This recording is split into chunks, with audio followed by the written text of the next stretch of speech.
सुभद्रा भौणी को मंत्री बांटिले सावित्री भार। चलित वर्षर सावित्री अमावास्या पालन अवसर में राज्य में बीजेपी नेतृत्वाधीन नुआ सरकार रहिथिबा बेले गंजाम जिला पोलसरा निर्वाचन मंडली बीजेपी विधायक तथा मत्स्य और प्राणी संपद मंत्री गतकाली अंबिके सीआरपी आशा दीदी अंगनवाड़ी महिला मानकु सावित्रीर भार बंटन करिसेंती।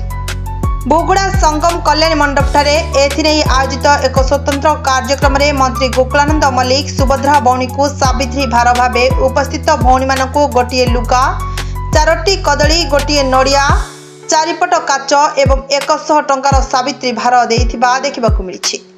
कार्यक्रम को आसिथिबा भौणी माने मंत्री श्री मल्लिकଙ୍କ ठारू भार सादरे ग्रहण करिसेंती। परंतु एभली पद पदवी रहिथिबा बहु संख्यारे महिला माने मंत्री ठारू एही सावित्री भार पाइबारु वंचित रहिथिबा बेले महिलांकु सुभद्रा सजौथिबा सरकार रे मंत्रींकर एही सावित्री भार बंटन नै गाँ गाँ रे सावित्री गोष्ठी रे टुपुर टापुर हेउथिबा जणा पड़ुछि। आज सारे प्रथम थर पाई आपन तरफ सावित्री भेटी दियाला आपने कोन कहिबे? देखु आज मो गोटे सौभाग्यर दिन।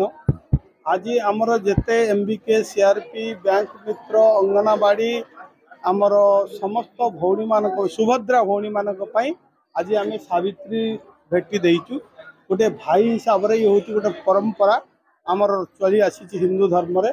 तो निश्चित भाव में मु जगन्नाथ निकट प्रार्थना करी मोर समस्त भौणी मानकर मठार सिंदूर एमती चमकी थाऊ एवं जगन्नाथ सबुबले घंट घोड़े रखु एवं मते से आशीर्वाद करंतु गोटे भाई हिसाब रे जे आमे समस्त महिला मानकु आमे किपरि सामाजिक न्याय दे परिबा, समस्त को आमे सबु प्रकार विभिन्न सरकारी सुविधा जो आसुची सबु योजनार कार्यकारी एमाने करंती। गोटे सैनिक हिसाब रे, गोटे भौणी हिसाब रे, गोटे सेविका हिसाब रे, गोटे माँ हिसाब रे ए समाजर सबु काम को करी आसुचंदी। तेणु एमान सुरक्षा होची आमर दायित्व, सरकार दायित्व। तेणु आमे आज जो पवित्र सावित्री उपलक्षे आज मु संकल्प करिछि, भौणी मान मध्य संकल्प करिसंती जे आमे समस्त एकाठी रहिबा एवं भौणी मानकर जेतल जहाँ सुविधा व्यक्तिगत हो बा गोष्ठीगत हो जेते असुविधा आसब से समस्ते निजर भाई हिसाब रे मते तांकर कथा को कहि परिबे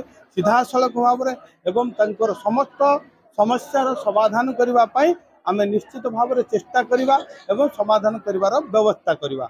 एवं सामाजिक स्तर में जेते सरकार योजना आछि आज सुभद्रा कथा कहतु, राशन कार्ड कथा कहतु, घर कथा कहतु, ए जो मौलिक समस्या से मध्य रही तल स्तर में ताकू निश्चित रूप से समाधान करा जिवो। आगामी दिन में से जो भली भाव में सेवा दे आछन समाज को आमे मध्य तांकर सुरक्षा करने आज ये पवित्र सावित्री पूजा उपलक्षे संकल्प नहीं। जो सावित्री भार होची प्रत्येक नारी गोटे महान आकांक्षा बोली कहले चले, जोटा कि तार बापा घर आसी थाए। स्वामी घर जिते जहाँ थिले भी से सब बेले बापा घर को ही चाहिए बापा घर केमिति गोटे भार आसी आपण माने भाई पाखरे किछि थाउ बा न थाउ से गोटे माने 100 टंकार लुगा देले मध्ये ता पई बहुत भाग्यर कथा। आ एई जो जिनसरा हमें पाइछु एटा हम पई बहुत माने भाग्यवान बोले हमें मन करछु। जोटा कि हमर मंत्री महाशय गोकुलानंद मल्लिक से सब भौणी मानक देइचंदी एवं तांकर मथार सिंदूर जेमती झलक थाए से बोली से मध्ये आशीर्वाद करचंदी। एटा हमर सब महिला मानक पई गोटे सौभाग्यर जिनस एतिकी ही कहबी। आगे देखु एमर एमबीके सीआरपी बैंक मित्र अंगनवाड़ी आशा कर्मी आमर एनएससी कार्यकर्ता समस्त उपस्थित अच्छु से ही समस्त से दे आगे आउ जदि किसी बड़ी पड़ी थे से मंत्री की भार पठे देवार व्यवस्था भी रखिंट ए कौन माने असुविधार ही प्रश्न नहीं।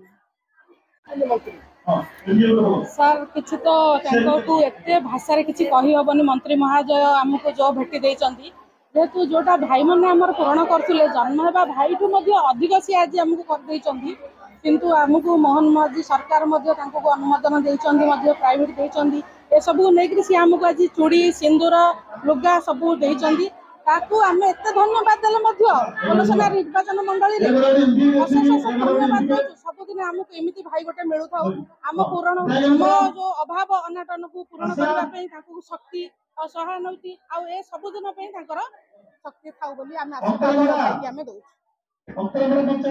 Bureau report Narad news Odia.